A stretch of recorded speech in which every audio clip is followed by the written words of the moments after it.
I don't really want to do microphones this morning, I just got to be honest with you. So we're winging this one as best we can.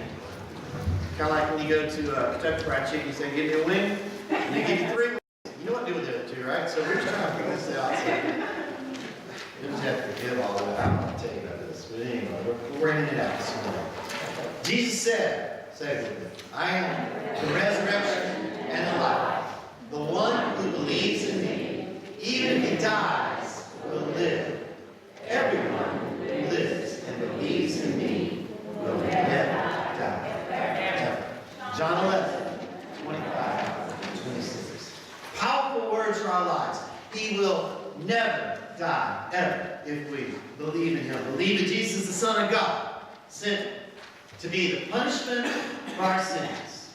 And that when he rose to a new life, as we will celebrate next Sunday, if you're not already celebrating today, that as he rose to a new life, raised from the dead, that we receive a new life through him, and eternal life with God forever when this life finishes. So we celebrate that today. I want you to invite you this morning to turn me in your Bibles almost to the passage that's on the screen. John chapter 11. Actually, I ask you to go to the next chapter, John chapter 12. And we'll be looking at verses 12 through 19 this morning as our passage of Scripture from which the message is going to come. Now, I want to say this to you. After our time together in worship this morning, the message and things like that, our children are going to have an Easter egg hunt. And this is the first time we've done one on Sunday ever since I've been pastor. I can't remember the last time I've been part of church doing it on Sunday. But it's going to happen after service this morning. It's going to happen right out there on the lawn. Somebody may have come in the other entrance by the flag. It's going to be at the entrance right here. And we want to encourage you to get out there with your phones and take pictures. You can live stream, you can post it on Instagram, Facebook, Snapchat, all the dark web. I don't care where you post it. And let others know what God is doing at this place at Sharon Baptist Church. This journey here at Sharon Baptist Church. And if you want to take a picture during the service or whatever, you feel free to go ahead and do that. But I gotta say, you're too old for the legs. And I'm going to touch your heart, because you ain't too old to want on the legs. So even if you stick your thumb in your mouth, it ain't going to work. Somebody asked me if they could do that this morning. I told them, no. I think I actually told them yes, thinking I wish I could. And somebody asked if the kids are going to hide eggs for us. And I said, no, would that be nice? So no, you can't hunt eggs, but enjoy that this morning out there on the lawn to watch them and see them hunt. And I say hunt, but there's a whole lot of places to hide. The grass is short, no trees for 10 miles. But they're going to be out there. So I encourage you to stay and enjoy that.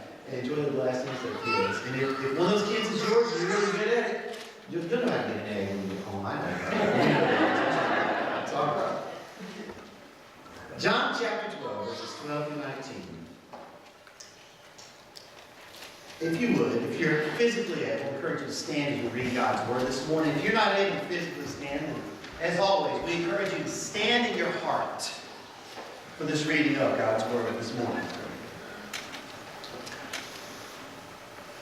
The next day, when the large crowd that had come to the festival heard that Jesus was coming to Jerusalem, they took palm branches and went out to meet him.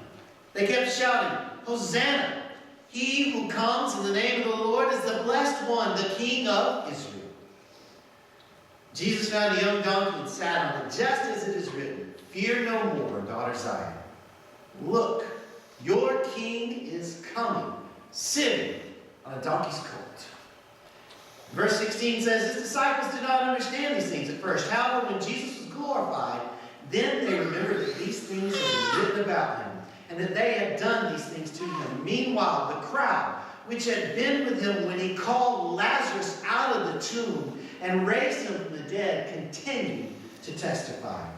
This is also why the crowd met him, because they heard he had done this sign. God, these words are almost 2,000 years old. And Lord, there's a lot of words 2,000 years ago spoken that we don't know nothing about, and we don't care nothing about. But Father, these words are different. These are your words. You have preserved them for us over 2,000 years. So that not only can we just read them like we would read a paper, but Father God, that we can understand that they are alive and true. Unlike any other word that's ever been written before except by you. So God, would you take these ancient words and make them as alive as the breath that's in our lungs right now? And let your Spirit speak to us through these words today. Not me, Father, but your Spirit speaking to us today. That we'll walk out of these doors today, Lord, changed by you from who it is that we walked in. In Jesus' name we pray. God's people say, Amen. Amen. Thank you. You may be seated. And I want to start with the significance of this day. I don't think I'm a history buff, but I do like history. And there's something very special about this Easter season. You know, Easter is based not only on the calendar, but Easter is based on the moon stages and things like that. And there's only been 7 Easters in the past 150 years that have fallen the calendar like this one does. Matter of fact, if you were to go back to where April 16th was Easter, today is April 9th, Palm Sunday, and you went back the last 7 times that the calendar's fallen exactly this way, it would take you to the year 1865, 152 years ago. And on this day, Palm Sunday, April the 9th, 1865, a very significant thing happened in American history. I want you to think of this word in your mind. The word submit. As you're taking notes, I want you to write that word down, submit. Because on this day, in 1865, a man submitted. He submitted 4 years worth of work by taking his finest sword to surrender. Some of you have already done the math, you've already run your history, and you know that 1865 was the end of what? The Civil War. And this ain't about one side or another. This is about what one man did on that day. But one man, Robert E. Lee, had held out as a general of the troops.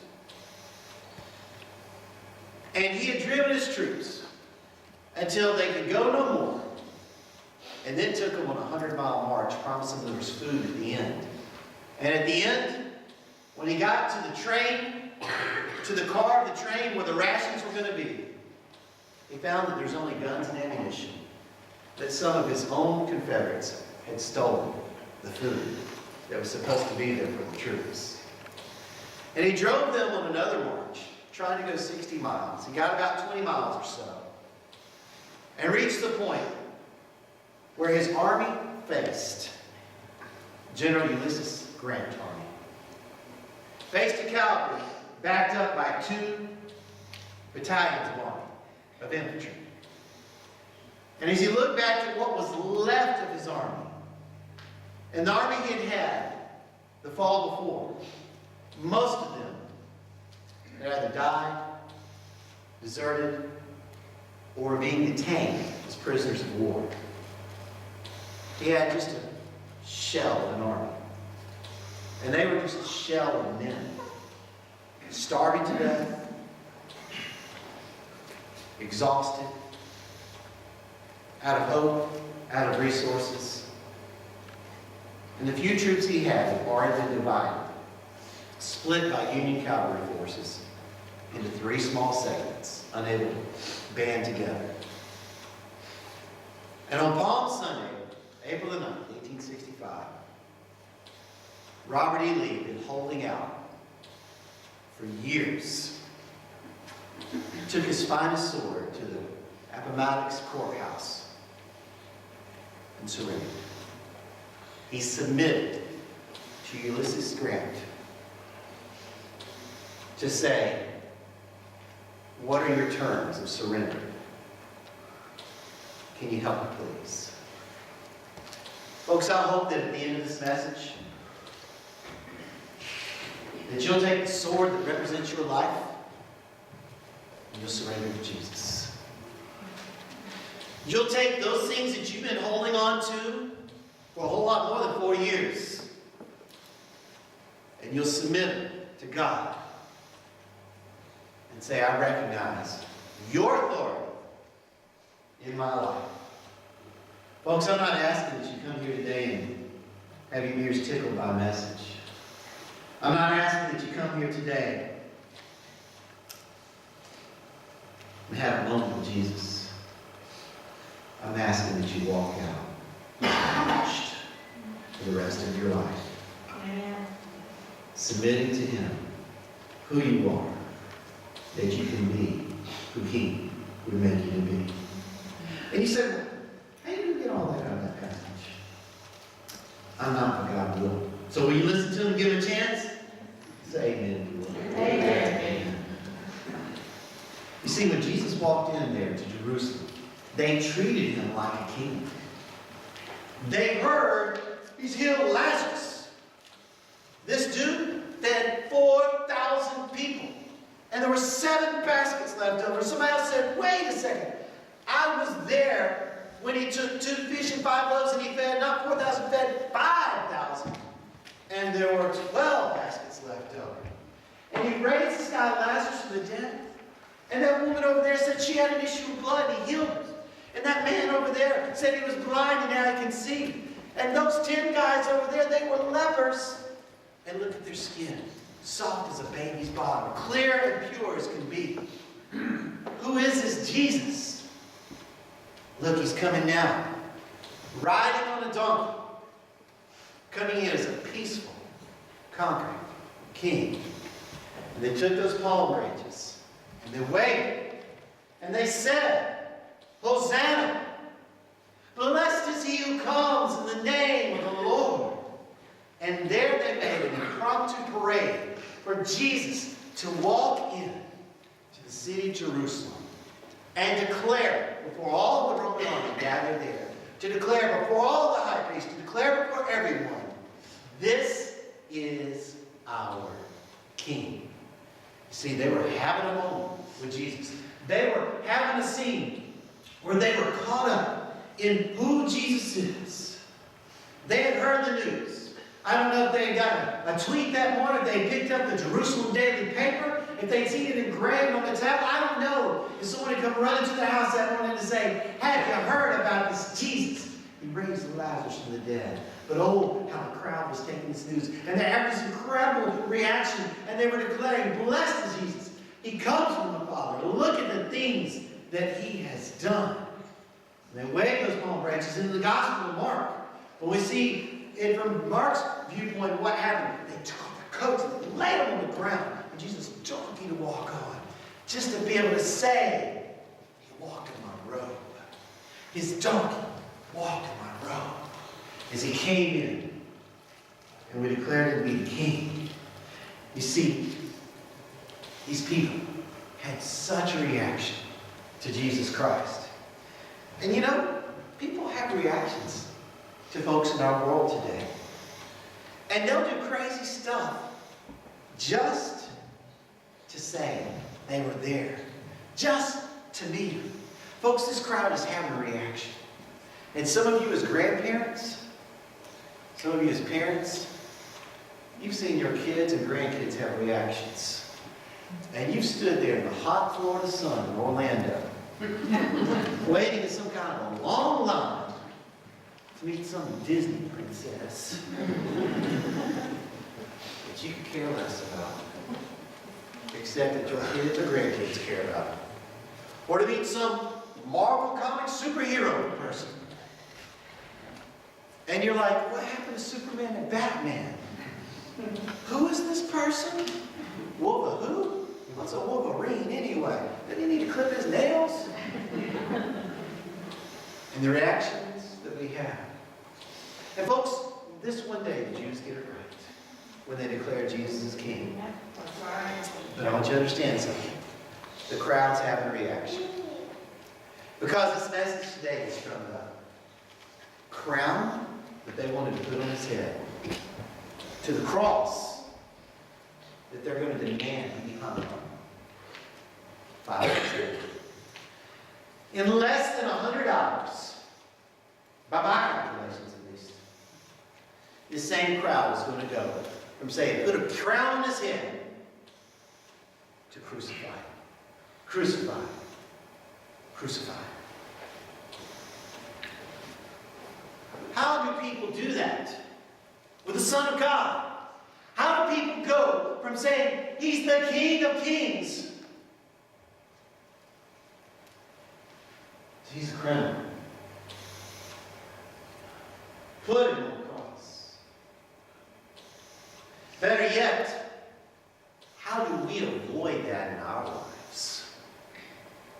How do we avoid coming to church on Palm Sunday, come to church next week on Easter, singing, oh, magnify the Lord with me, Hosanna, victory in Jesus.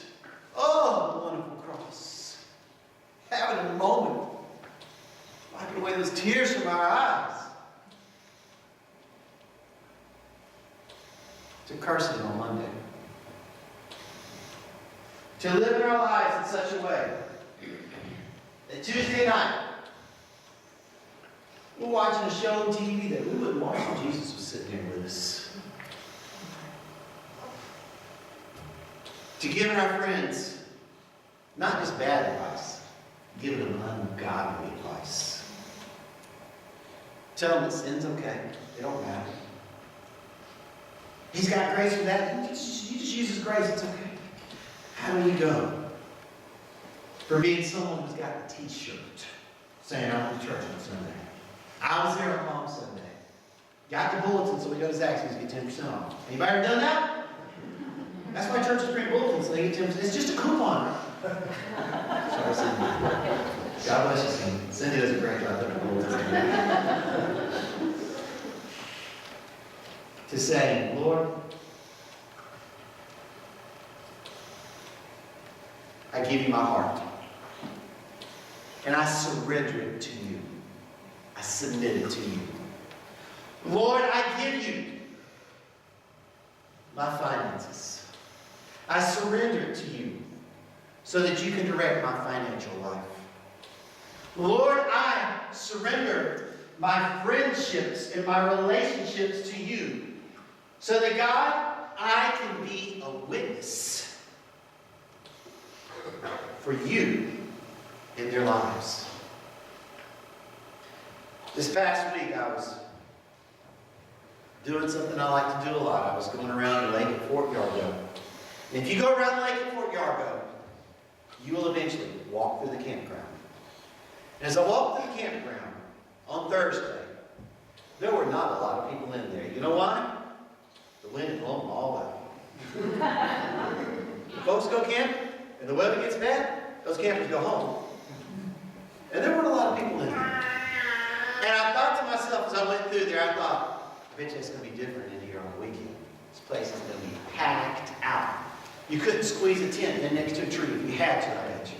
I bet you go over there right now, it's just packed out. And God says, there's a lot of people who will come out in creation. They'll hop in their campers. They'll be right here. But they'll be as far from me on a Sunday morning as a drunk is in a bar on Saturday night. Because they're not with me. I said, wow.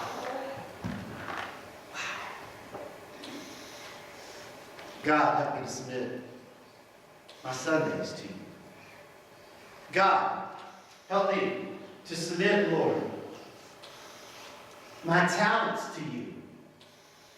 I ain't got a lot of talent, God, but God, help me to submit my pride to you. Help me, Lord, to find my pride in you and not in what my hands do or what my words say. Folks, I'm asking when you walk out of here today that you'll treat Jesus like a king by submitting all of your life to Him. Amen. I'm going to tell you as your pastor, I'm not happy to show up in church on Sunday morning. I'm happy when you live like Jesus Monday morning and Saturday night. That's right. And you come back on Sunday morning to celebrate. Amen? Amen. of God changing our hearts, of God changing our lives, is that we can be changed. And they celebrated, here comes our King. Look, blessed, blessed is he who comes in the name of the Lord. And at first the disciples didn't understand these things. How do I know that? Because it says it right there, verse 16. Look at this, they're treating like a king. What? Ooh, look at what's going on here.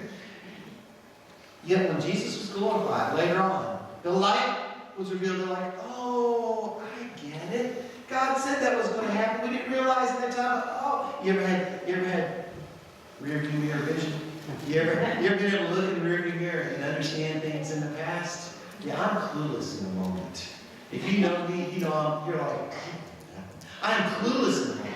In the rear view mirror, I'm still pretty clueless. But about 10 years later, I'm like, oh, that's what was going on. And later on, the disciples were like, oh, that's what was going on.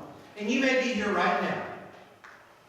Listen to what God's saying to you. You may be here right now going, still don't get it. Still don't get it. And then at lunch on Tuesday, while you're eating your bologna and cheese, suddenly you're going to have that aha moment. God speaking to you.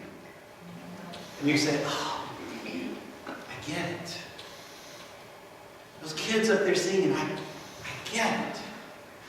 That preacher being excited when everybody's trying not to go to sleep, I get it. I get it. It made sense to them later on. And folks, it may make sense to you later on, maybe not this moment. Do you know what I want you to do? I want you to keep that bulletin. Flash it exactly, and walk on out. I want you to keep that bulletin. And call me and say, preacher, I get it. I want you to text me and say, preacher, I'm getting it. I want you to come back next Sunday and say, I got it. Because God is helping you to see and to understand these things. Folks, there is something going on in this passage. I love what the Pharisees said. These folks have heard that Jesus has raised Lazarus from the dead. That is not news you hear every day. Okay? It's kind of like any Atlanta team has won some kind of world championship. It's not news you're going to hear every year, every decade. Even Brother Allen woke up. He's our director of missions and pastor to pastors all over. He's been awake all of us. And they hear he's raised this man from the dead. And they are caught up in the moment. And they have a reaction. Remember when Nicodemus came to Jesus at night? And he asked him, he said, Lord, Jesus, how can I have a reaction? Is that what he said? What did he say? How can I be born again? God's not asking you to have a reaction. God's asking you to be reborn. Amen. Let that sink in. He's not asking you to get a chill up your spine. He's asking you to change and let Christ lead that change. Amen. He's asking you to know that your goal in life is to make the preacher happy Monday through Saturday night. It's to make God pleased Monday morning to Saturday night. And y'all celebrate together on Sunday. Who's y'all? You and God. Folks, the crowd had a reaction. Look at this. He called Lazarus out of the tomb. In verse 18, this is why the crowd met him. Because they had heard he had done this sign. It doesn't say because they heard he was the Son of God. They heard he had done this sign. And the Pharisees said to one another, you see, you've accomplished nothing. Look, the world has gone after him. But what did they forget to do? They took off their coats and laid them on the ground. They took off the palm branches and waved them before him. But they forgot to surrender their swords. They didn't leave their hearts with Jesus. You may come in here and say, God, you're so good. You put a 10 in the plate. You say, I'm so happy. So and this moment feels so good. And you're trying to live in the feelings of this moment right now. And God is saying to you, I need you to surrender. And you say, you don't know my past. But God does. He's the one who's asking you to surrender. And you say, but you don't know. You don't know the things I've said, the things I've done. You're right. I don't care. God knows. God cares. God's asking you to surrender.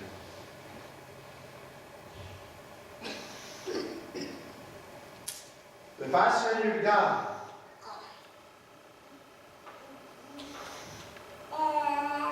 He's going to whip up on me. If I surrender to God, He's going to change me. Folks, if you surrender to God, He's going to make you what you were all along. Before your sin changed things, He's going to make you His child. That'll give you a chill. Let me tell you the rest of the story 152 years ago. 152 years ago,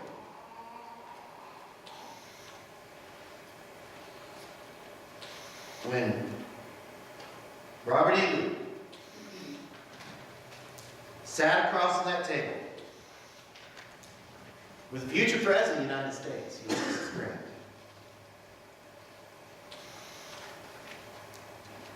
He said, I want to surrender. What are the terms of surrender?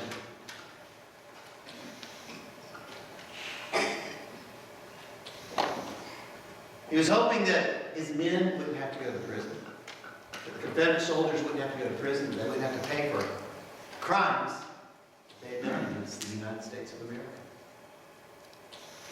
That his officers wouldn't be treated so harshly. They could have been executed for the crimes they had done. A murder on the battlefield. And Grant looked at him and said, these are the terms. Grant and President Lincoln had discussed this. Here are the terms of surrender. Your soldiers, they need to turn in their uniforms. They need to turn in their sidearms. They need to turn in those things that identify them as a soldier. And all of your infantrymen, when they have turned them in, are free to take their horses and their mules and go back to their homes. Because General Lee, it's springtime, and they need to go plow their fields. And your officers, they can keep their sidearms. And General Lee, I understand that y'all are starving to death. So we're going to send over rations. And we're going to feed your army. And Robert E. Lee said it was more gracious than it could have been observed or expected. And when they stepped out of that courthouse sometime thereafter, the word spread through the Union Army that Lee had surrendered. And you know what the Union Army started doing?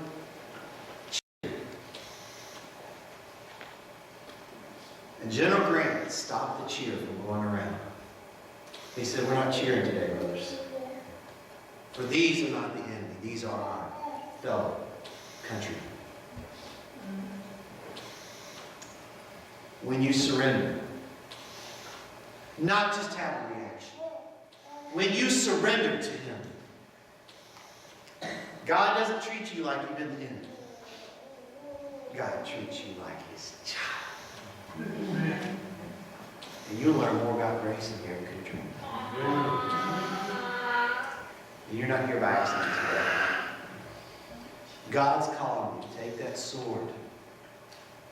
If I can do this alone, God, that sword, if I've got this figured out, or I'm figuring it out, to take that and submit it to Jesus. And you know what you're going to find He does?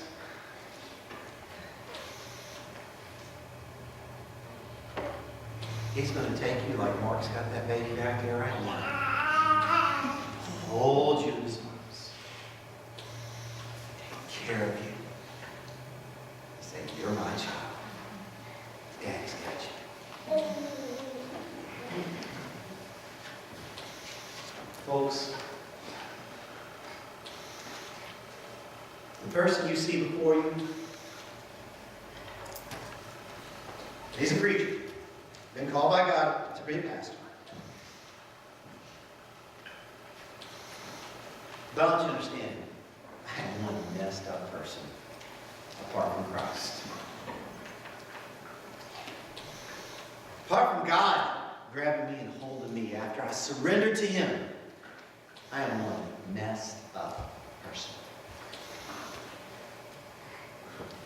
And I don't think that apart from Christ that I would be the worst sinner in the world. I don't think Mark would put that baby down and have to come arrest me. I don't think I'd be like that. But I think you'd look at me and be like, that Lee.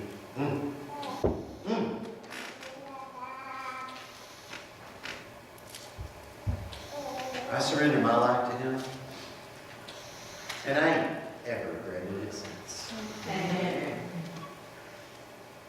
And for eternity in heaven, whenever God chooses for that to be given to me, I'll be thankful. And I'll be singing, oh, the wonderful cross. On Palm Sunday, Jesus walked in and they said, we want to make a king. 5 days later, they said, we want to crucify Him. Because they had a reaction. And they weren't born again.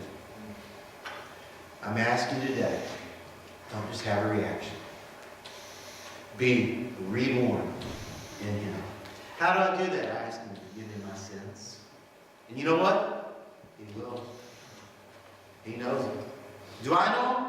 No. Does He know? Yes. He'll forgive you those sins. And you repent of those sins, you turn to walk in a new way of life with Him. Show me, guide me, teach me. I submit to your authority. And we allow Him to change who we are. We surrender to Him. Folks, I'm done. But God's not. He's still speaking to you. It's His Spirit. And as we sing a song in just a moment, you're going to feel Him still speaking to you. Surrender to Him. How do I do that? Some folks try surrendering right there where they're at. Other folks step forward and come here to the altar and surrender. Some folks step forward and pray for others. Whatever God's doing in your life, we today surrender that to Him. Let's stand. And I encourage you as we sing this song to surrender to Him, to submit to Him.